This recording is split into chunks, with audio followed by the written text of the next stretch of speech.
നിങ്ങൾ സീരീസ് കാണാറുണ്ടോ? അതായത് നമ്മളിപ്പോൾ നെറ്റ്ഫ്ലിക്സിലും ആമസോണിലും അതേപോലെ Apple T V, Max, HBO ഇതിലൊക്കെ സീരീസ് വരും ബിഞ്ച് വാച്ച് ചെയ്യാൻ വേണ്ടിയിട്ട്. ഒരു സീരീസിനെ കുറിച്ചാണ് ഇന്ന് സംസാരിക്കാനുള്ളത്. ധാരാളം ചർച്ച ചെയ്യപ്പെടുന്ന ഒരു സീരീസാണ്. ഞാൻ സ്വതവേ സീരീസുകൾ അങ്ങനെ കാണാത്തൊരു വ്യക്തിയാണ്. കാരണം ഒന്ന് കുറേ എപ്പിസോഡുകളുണ്ട്, ഇതൊക്കെ കൂടി കണ്ടു തീർക്കാൻ ബുദ്ധിമുട്ടാണ്. ഒരു സിനിമയാണെന്നുണ്ടെങ്കിൽ 1.5 മണിക്കൂർ കൊണ്ട് തീരും.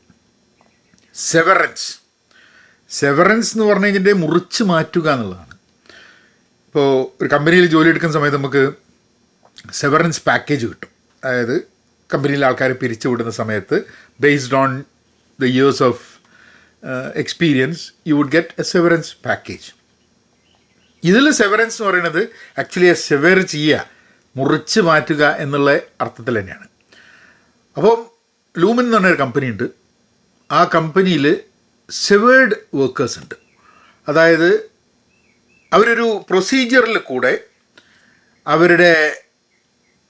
അവരുടെ പേഴ്സണൽ ലൈഫും അവരുടെ പ്രൊഫഷണൽ ലൈഫും തമ്മിൽ ഡിഫറൻഷ്യേറ്റ് ചെയ്യും. അതായത് അവർ ഓഫീസിൽ വന്ന് ലിഫ്റ്റ് കയറുമ്പോഴേക്കും അവർക്ക് പേഴ്സണൽ ലൈഫിൽ എന്താണ് എന്നുള്ളത് മറന്നു പോവുക. പിന്നെ അവർക്ക് പ്രൊഫഷണൽ ലൈഫിലുള്ള കാര്യങ്ങൾ മാത്രമേ അവർക്ക് ഓർമ്മ ഉണ്ടാവുള്ളൂ. അതായത് ഒരേ വ്യക്തി തന്നെ 2 ഐഡൻറ്റിറ്റി, ഒരു personal identity and professional identity. ഇതിനവർ ഇന്നി ആൻഡ് ഔട്ടി എന്നാണ് പറയുക. പുറത്തുള്ള പേഴ്സണൽ ലൈഫുള്ളത് ഔട്ടി, ഉള്ളിലുള്ളത് ഇന്നി. അപ്പോൾ ഇതിൽ മാർക്ക് എന്ന് പറഞ്ഞൊരു ക്യാരക്ടറാണ് ഇതിൽ മെയിനായിട്ടുള്ള ക്യാരക്ടർ. അപ്പം the movie is all about ഒരു ത്രില്ലർ മൂവിയാണ്. കാരണം നിങ്ങൾ ആലോചിച്ചാൽ മതി, നമുക്കൊക്കെ ഇപ്പോൾ ഓഫീസിൽ പോയി കഴിഞ്ഞാൽ വീട്ടിലുള്ള പ്രശ്നങ്ങൾ ഓഫീസിലേക്ക് കൊണ്ടുപോകും, ഓഫീസിലുള്ള പ്രശ്നങ്ങൾ വീട്ടിലേക്ക് കൊണ്ടുവരും. നമ്മൾ വർക്ക് ലൈഫ് ബാലൻസിനെ പറ്റി സംസാരിക്കുന്നുണ്ട്.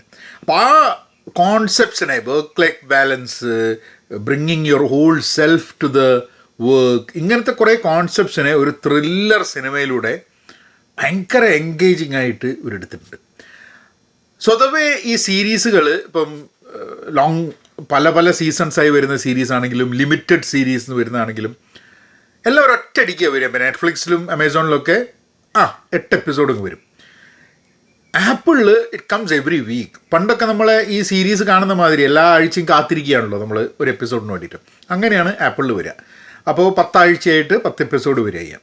പക്ഷെ ഞാനിത് സെവറൻസ് വന്ന സമയത്ത് ഞാനിത് കണ്ടിട്ടില്ല. എനിക്ക് ആപ്പിൾ TV ഉണ്ടായിരുന്നില്ല, സബ്സ്ക്രിപ്ഷൻ ഉണ്ടായിരുന്നില്ല. പക്ഷേ ഓഫീസിൽ രണ്ടാമത്തെ സീസൺ എനിക്ക് തോന്നുന്നു 3 വർഷം കഴിഞ്ഞിട്ടൊക്കെയാണ് രണ്ടാമത്തെ സീസൺ വന്നത്.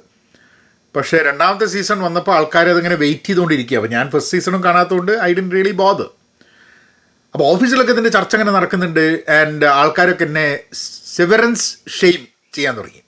അതായത് ഇത് നിങ്ങൾ കണ്ടിട്ടില്ലേ എന്നൊക്കെയുള്ള ചോദ്യങ്ങൾ. അങ്ങനെ ഇതൊരു ആപ്പിൾ ഫോണ്, മോനൊരു ആപ്പിൾ ഫോൺ മേടിച്ച് കഴിഞ്ഞപ്പോൾ ആപ്പിൾ TV നമുക്കൊരു 3 മാസത്തേക്ക് കിട്ടി. അപ്പോൾ എന്നാൽ അവരെ കാണാമെന്ന് പറഞ്ഞ് കണ്ടു. ആദ്യത്തെ സീസണിൽ 9 എപ്പിസോഡും രണ്ടാമത്തെ സീസണിൽ 10 എപ്പിസോഡും, അപ്പം 19 എപ്പിസോഡും. അപ്പോൾ ഇതിൻ്റെ ഒരു ഞാനിത് കണ്ടപ്പോൾ, ഇത് കണ്ട ആൾക്കാരുണ്ടെങ്കിൽ they will be able to relate better. ഞാൻ ആലോചിക്കുകയായിരുന്നു, as individuals where we don't have to forget when we get into work and we know who we are when we work. നമ്മൾ വീട്ടിലുള്ളപ്പോൾ നമ്മൾ എന്ത് ജോലി ചെയ്യുന്നു എന്നുള്ളതിനെ പറ്റി നമുക്ക് ധാരണ ഉണ്ട്. അതൊന്നും നമ്മളത്ര കൺസിഡർ ചെയ്യില്ല. എപ്പോഴും നമ്മൾ പറയുന്നത് വെച്ചാൽ വർക്ക് ലൈഫ് ബാലൻസ് മാറ്റി വയ്ക്കുക, രണ്ടും വ്യത്യസ്തമായി മാറ്റി വയ്ക്കുക. പല ആൾക്കാർക്കും പറ്റുന്നില്ല. കാരണം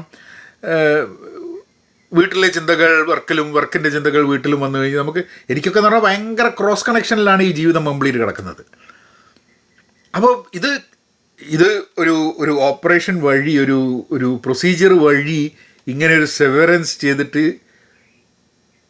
2 വ്യത്യസ്ത ആൾക്കാരാവുന്ന സമയത്ത് ഉണ്ടാവുന്ന പ്രശ്നങ്ങൾ,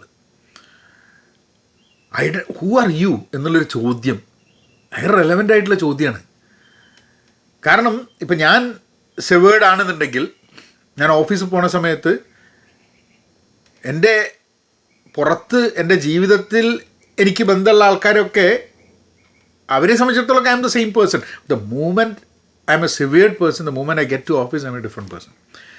ഇതിൽ കുറേ അണ്ടർപിന്നിങ്സ് ഉണ്ട്. നമ്മളുടെ ജോലിയുമായി ബന്ധപ്പെട്ടിട്ടുള്ള കുറേ കാര്യങ്ങൾ ഇതിലുണ്ട്. അതായത് നമ്മളിപ്പോൾ ഓഫീസിൽ പോകണു, ആൾക്കാർ പറയും ഓഫീസിൽ ജോലി ചെയ്യുന്ന സമയത്ത് you should not take the worries from home there എന്നുള്ളത്. അത് നമ്മളെ വർക്കിനെ ബാധിക്കുന്നുള്ളൂ. അതേമാതിരി തന്നെ വർക്ക് വീട്ടിലേക്ക് കൊണ്ടുവന്നു കഴിഞ്ഞിട്ടുണ്ടെങ്കിൽ അത് നമ്മളെ വീട്ടിലെ റിലേഷൻഷിപ്പിനെ ബാധിക്കുന്നുള്ളത്. പക്ഷെ നമ്മൾ കംപ്ലീറ്റ് ആവുന്നത് ഇത് രണ്ടും നമ്മളാണ് എന്ന് തിരിച്ചറിയുമ്പോഴാണ്.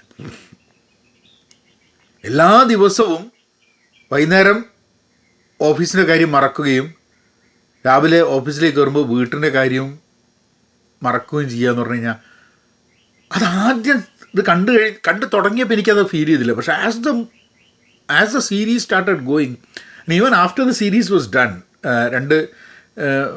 രണ്ട് സീസണും കഴിഞ്ഞപ്പം അതിന് ഭയങ്കര സ്കെയറി ഫീലിങ്. കാരണം ആ ബിൽഡിംഗ് എന്നൊക്കെ പറഞ്ഞവർ വർക്ക് ചെയ്യുന്ന ബിൽഡിംഗ് എന്ന് പറയുമ്പോൾ എന്താണ് ചെയ്യുന്നത് എന്നുള്ളതൊക്കെ നമുക്ക് വലിയ മനസ്സിലാവുന്നില്ല. എന്തോ നമ്പറൊക്കെ എടുത്തിട്ട് ഇങ്ങനെ ഇതാക്കുകയാണ്.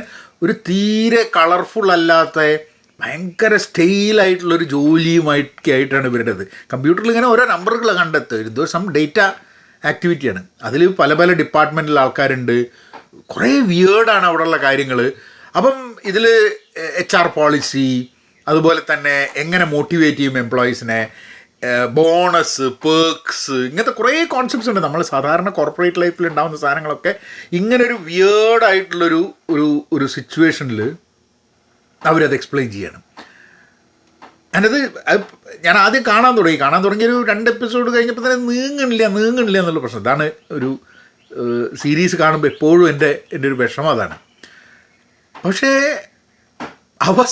ആദ്യത്തെ സീസണിൻ്റെ ഒരു 4 എപ്പിസോഡ് കഴിയുമ്പോഴൊക്കെയാണ് നമുക്കതിൻ്റെ ആ മൊത്തം പ്രശ്നത്തിനെ പറ്റിയിട്ട് നമുക്കിങ്ങനെ ധാരണ വന്നുകൊണ്ടിരിക്കുന്നത്. And we start realising what the heck is happening എന്നുള്ളത്. അപ്പോഴാണ് നമുക്ക് അതിൻ്റെ ഒരു പിക്ചർ കിട്ടുക. സോ നിങ്ങൾ കണ്ടു തുടങ്ങിക്കാൻ ചിലപ്പോൾ ആദ്യത്തെ 2-3 എപ്പിസോഡൊക്കെ ചിലപ്പോൾ you might find it difficult to move forward. അങ്ങനെ കുറേ സീരീസ് എനിക്കുണ്ട് കേട്ടോ. എനിക്ക് കാണണം തന്നെ ആൾക്കാർ നിർബന്ധിച്ചിട്ട് ആദ്യത്തെ 2-3 എപ്പിസോഡിന് മുകളിലാണ്ട് പോകാൻ പറ്റാത്തതുകൊണ്ട് നിർത്തിയ സംഭവങ്ങളുണ്ട്. But it's a big investment. 19 hours of investment ആണ്. കാരണം ഏതാണ്ട് 1 മണിക്കൂറാണ് ഓരോ എപ്പിസോഡ്. അത് മുഴുവൻ രണ്ട് സീസൺ കഴിയുമ്പോഴാണ് നമുക്ക് മനസ്സിലായത് 19 മണിക്കൂർ വർത്ത് ഓഫ് സമയം ഇത് കണ്ട് തീർത്തിട്ടുണ്ട് എന്നുള്ളത്. But I think this particular series I think that time spent was worth. കാരണം ഞാൻ ജോലിയെ വ്യത്യസ്തമായ രീതിയിൽ നോക്കിക്കാണാനും കൂടെ ശ്രമിച്ചു തുടങ്ങി എന്ന് വേണമെങ്കിൽ പറയണം. Not always in a good way.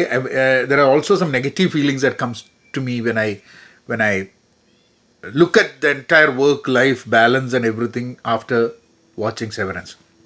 എനിക്ക് apple TVയിലാണുള്ളത്. And if you have Apple TV and you have not watched it, please do watch.